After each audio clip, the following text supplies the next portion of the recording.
Mickey Quinn is with us. Mickey, good morning to you. How are you getting on? Morning, Ger. Good, thank you. You have experience in the AFL as well. We thought it might be interesting to chat to you about kind of the differences between what it was like being in a professional environment and how aware everybody is in that environment of contaminated supplements, what the regime is actually like, and then what it's like now. And maybe we might tease out some of the other issues around this in a couple of minutes' time. But first, what was the experience like in the AFL? Yeah, it's probably something that you're in an environment that people are very aware of, and you've got medical team behind you that are very aware of everything that's going on and in the know. And I suppose with that, those people around you and educating you, and you guys coming onto a squad yearly, like there's systems and procedures put in place to cater for that. I suppose that's one of the difficulties with the GAA, that there's such a huge turnover from year to year on a squad with players, let alone management and backroom team and everything else, and that causes its difficulties in its own self. Well, now that you brought that up, we should actually talk about that, and we can go back to the AFL in a minute, because if I look at the various scenarios and the individuals who have tested positive in the GAA, there's a common theme. It's a very small sample size, right? It is a very small sample size, but certainly in two of the cases, these were players who were fringe members of the panel. And talking to people in the background about who actually ultimately has responsibility for the education process, there's a bit of debate about it. So when do you actually become a member of the GPA? You're a GPA rep, am I right? Yeah, I'm GPA rep for Longford. Like all the services and things that are available to players are available from once you become a member or join up to a squad.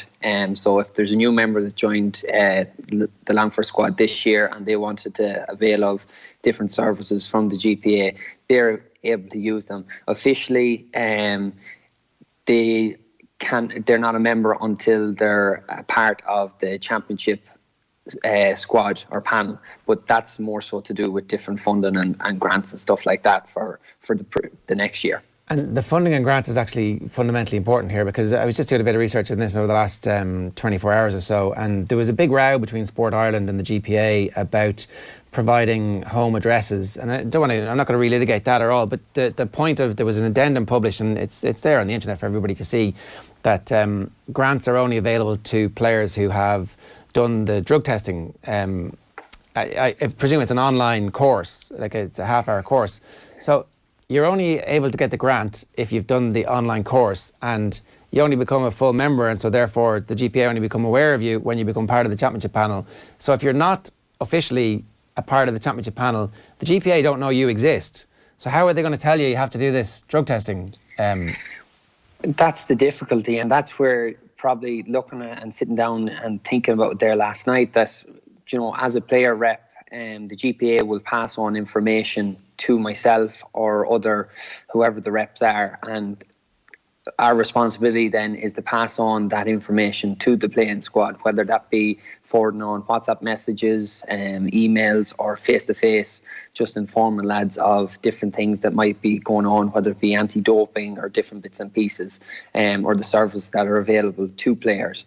And you can see from what you're after mentioned, Ger, like there's a lot of difficulties with the way things are set up. I think the deadline at the moment is end of March for that anti-doping education to be completed. There's two ways of doing it. It can be done online to the GAA portal, learning portal. It can be completed that way, but usually it's individual or squad visits.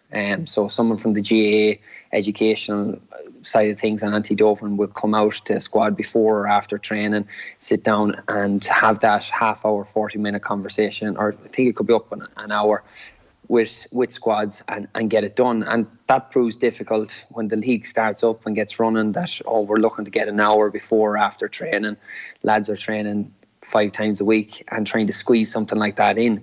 Whereas with so many new guys coming onto a panel in November, December, maybe that's something that needs to be looked at, to try and get that education thing done as soon as that. It's almost like a prerequisite for player members that to have it done at the beginning of the season rather than letting it drag on. But I suppose with open panels with players walking in and walking out of different squads, that becomes difficult too, that if it's done early in the year and then someone misses out. So there's a lot of difficulties that you wouldn't imagine in a professional environment. This is particularly most pronounced in the squads that don't have very defined panels where, so in the Dublin panel, for example, if you are on the fringes of that, you've been on the fringes of it for a while, you haven't come from nowhere, you've come through the under-21 system, or you've been a club player that they had an eye on and they've brought you in. But that panel is very well set. Like big training matches, it condenses back down. For other counties, I presume, and just looking at the amount of players, so we did a piece, Arthur did a piece at the start of the year about 80 or 90 different players walking away from inter-county panels. The turnover on the Longford panel from when you joined to today must be absolutely phenomenal. And so there must be 10 or 12 players who are joining every year and leaving and going at different stages of the year. Yeah, I think we counted up last year, there's 12 people hadn't rejoined the panel last year. And then you've new guys coming back into a panel as well. So, I think this is where probably we're trying to figure out, is it the GAA, the GPA, or where the buck stops? And like the GPA have been running rookie camps for the last number of years where new guys onto panels or rookies in the first and second year.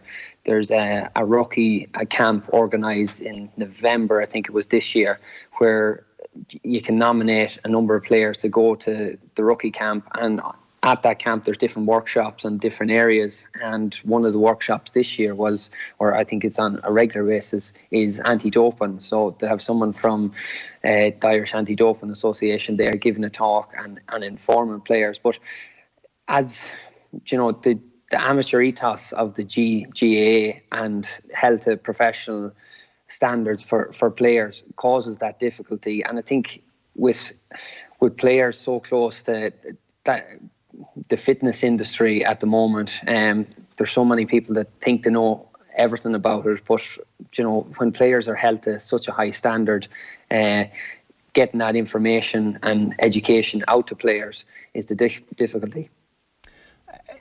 I think there's a real tension here, and everybody says that they're fully signed up to and they want a clean sport, and that is true. Everybody wants a clean sport, and nobody wants to think that there's one team who has an advantage over another.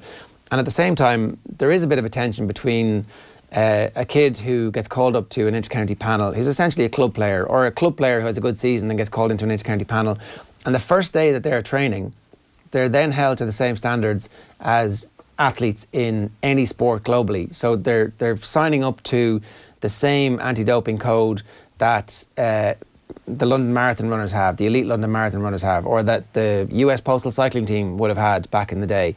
Like you go from playing club football for an intermediate team in Kildare, you have a good season, and 2 weeks later you're on an inter-county panel, and straight away you're liable to be tested, even though you haven't yet had the education process and you don't, because it's your first exposure to it. Or if you're an 18-year-old who comes from a minor team and within the first 3 or 4 weeks of training, you're getting tested. There are people who are going to say that's fair enough to use it as a barrier to anybody thinking about doping. But then, what if you took something 5, 6 months ago, 3 months ago, 2 months ago that's still in your system, you get popped, and all of a sudden you're held to the same standards as world-renowned athletes who are making millions in endorsements? There is a tension there, isn't there? Definitely, and that's the difficult side of things, that the GAA and the GPA that you're trying to look at and trying to limit 3 players in the last, I'm not sure how many years those 3 tests have been positive, but it's still a small percentage, as Niall Moyna said, but still something that they're working with to try and prevent those cases cropping up. You're saying how long certain things stay in the system. I'm probably lucky enough that I'm naive to the fact that I've been in the system for so long, and I'm wary of it and educated, and you kind of take that for granted. I suppose when, as a player rep with new players coming into the squad, and when pre-season starts again, first thing you're thinking of just turning up to training and getting fitter and doing what you normally do. But then you have that added responsibility of, making sure players are up to date and educated on different things like this. And I suppose that's where player liaison officers have been put in place to try and help with squads and different things like this. So, there's loads of steps being done and taken, and eventually, or the buck does stop with the player, and it's their responsibility. And if that was the key message that was put across at the very beginning, which is that players are responsible. You know, we're lucky enough in Longford that we have an amazing doctor and nutritionist with us the last number of years. And you know, if you have any problems, very approachable. I suppose it's when players veer off that line and try and do things their own way that the difficulties arise. Mickey, does that doctor get approached often with questions around anti-doping? Because we had Eamon McGee on yesterday, and he kind of pointed to the fact that you could play an entire inter-county football career and not get tested at all. That sometimes it almost might be a situation where you almost need to get tested to come to the doctor with the question, and education happens via that process. Yeah, I haven't been tested here. I have been in Australia. I've been 9 seasons here, but of that, I think I've seen 2 tests. This year has been 1 with our county. Look at it. I think there's an awful lot. Maybe new players to the panel aren't going to go out of their way to find a doctor to ask questions. Like you try and make it as easy to approach a doctor or ask questions as possible. But I suppose new players onto a panel are going to be coy, and it's not really going to be the first thing that they're going to be doing is making sure everything's asking a doctor if they're taking Lemsip or taking this, is it okay? And I suppose that's probably, I've been very cagey with everything from my experience. You know, you're wary of taking anti-inflams, or if you're taking a Lemsip or something like that, that you might just text the doctor and ask, is it okay? And that's probably from my education in the GAA and in the AFL as well. But new guys to a squad mightn't have that same education. Could you talk us through the difference, Mickey, between what you've seen here and what you've seen in Australia when it comes to testing and anti-doping? I probably haven't seen a whole pile here in comparison to Australia. I know one of the differences is hair testing in ASADA or Australia, that hair testing has been brought in, and that's more so to track long periods of time. So I think with up to 3 months can check if recreational or illicit drugs have been taken, and that was brought in a few years ago. But there's blood tests, urine tests and hair tests there, whereas it's the last number of years it's just blood and urine in the GAA. So that's one of the key things. I suppose probably it's a different environment where a number of testers come in, maybe 5 or 6 in Australia will come in to a training ground after a training session, and they're there. You come in, get your recovery done, and the players have been randomly picked, and you're assigned a tester, and the tester will go around with you for the next half hour to 2 hours until they get the test. I think they have to wait after strenuous activity to wait a half an hour before testing you. And making sure that you're not rehydrating, that the sample is good enough to take. So that could go on for an hour or 2. So testers could be there for up to 3-4 hours, filling in paperwork and bits and pieces. Similarly enough here, there's testing in competition and in training. You know, I probably haven't seen enough of it here to know much, but from talking to other lads, it's very similar. I suppose the difficulty it causes is that you're an amateur in the sense that, you know, after training, or you're after rocking up to training yourself after a day's work and finish training at maybe 10 o'clock at night, and you're trying to maybe travel back to Longford and trying to wait to get a sample done. But usually they try and do it, get there early and get it done before training if possible. You said that there was testing. There was testing this year. Was the first time you'd seen it? Sorry, I don't want to put words in your mouth, but there was testing this year with Longford. You saw some tests happen this year. Is that right? Yeah, we were tested this year. This is the first I would have seen this year. Yeah. And how many people are tested when that happens? You know? Off the top of my head, it could be up to 4 guys. Okay. And do the testers come with names already of who they want to test, or do they go, I'll pick you and you look pretty big? How does that work? I think it's randomised as far as I know. I'm nearly sure that's the way it works, randomised. And from there, I think probably the other side of things is the availability to testing, or that the county secretary has to inform the anti-doping agency of where training is, what time it is on a regular basis, and update that. And that creates its own difficulties too, that, you know, we've probably had training changed a couple of hours before a training session or a training venue changed. And that's a side of things that has came up for issue or discussion with ourselves. That's interesting, because obviously, you know, pitches get closed or whatever, and or gates are locked in some instances. There's been a row somewhere along the way, and suddenly one venue is not available and another one is, and you can see how that would happen. But that actual process and knowing where training is, that was kind of part of the conversation that was happening a couple of years ago, when that row did break out between Sport Ireland and the GPA. As a player, how do you feel about the fact that your home address is something you have to give up to get your grant? Yeah, look, it's probably something that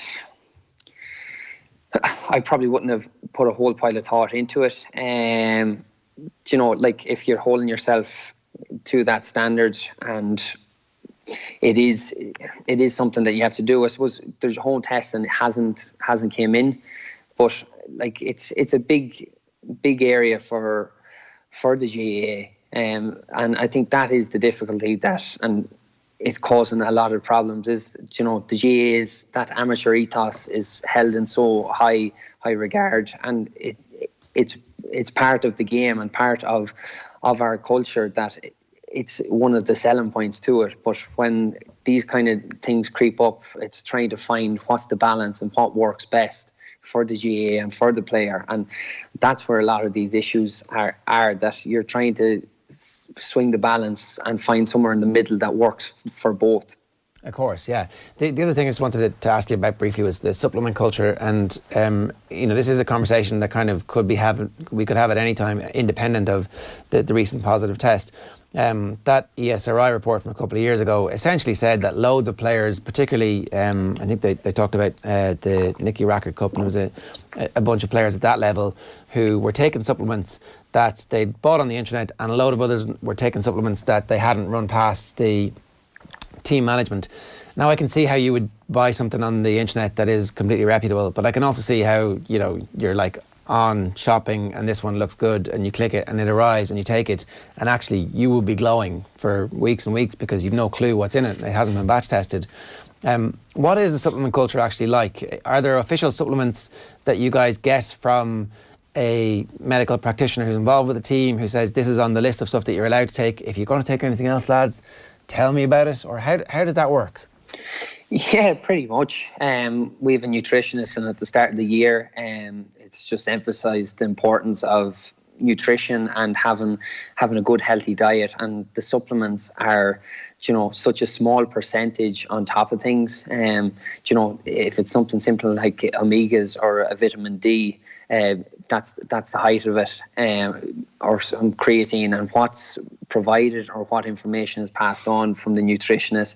That's probably one of the key things at the beginning, that no need to be worrying about all those 1% and 1%ers or 0.1%. Your nutrition is such a big percentage. Get that right first, and that's emphasised from the beginning. I think probably the big thing at the moment is the crossover from the fitness industry into the GAA, or, you know, everyone's a fitness coach now, or everyone is able to give a nutrition plan and know what they should and shouldn't be taking.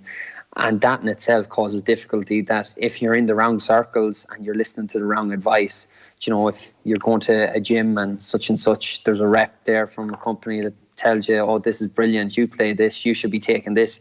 Whereas at the end of the day, that rep is just a salesman for his own product and looking for commission. So I think that's the way it is, that it's that fitness industry has got so big, and, you know, players can get caught up, wrapped up in that industry sooner than the GAA side of things, that the supplements that you are allowed to take and what you should and shouldn't be taking can become watered down. That does seem to be certainly a huge issue. We know that steroids are a massive issue in gyms. We know as well that in the off-season, players are going into these gyms and they're looking around and they're looking at players they're looking at people getting bigger and bigger, and they're having conversations. Like that's kind of the nature of this. Like as a competitor, you want to feel that the playing pitch is fairly level. Is that your instinct as a competitor at the moment, or do you feel that there are definitely people who are getting away with it and taking chances? I suppose probably from my side of things, I'd probably be naive enough in that sense that no, you'd like to think, but if there are people out there willing to cheat the system and doing it there's 30 players per squad, hurling and football, 60 in the county, the guts of 2,000 players on county panels and 135 tests last year. That's less than 7%. If players are willing to take risks and take chances to get away with things, there's a good chance that they will. And that's the level some people are going to, and I suppose that's the character, the type of character they are. If they're willing to do that, then fine. It's frustrating as a player. I think the difficulty and where this has kind of brought up issues is that the different counties, that having people around them and an environment where they can educate players and keep players on track with nutritionists, doctors, and having that. Maybe some counties don't have the ability to, or the funds to have that, and I think that causes huge problems. Yeah, no, 100%, and some centralised idea of fixing that has to come to the fore in the next couple of days, certainly as this conversation goes on. Mickey, you've been great with your time. Thanks a million. Best of luck with everything. Cheers. Thanks very much. It's Mickey Quinn giving us some thoughts on the situation in Longford generally, and comparing and contrasting it with what happens in the AFL as well.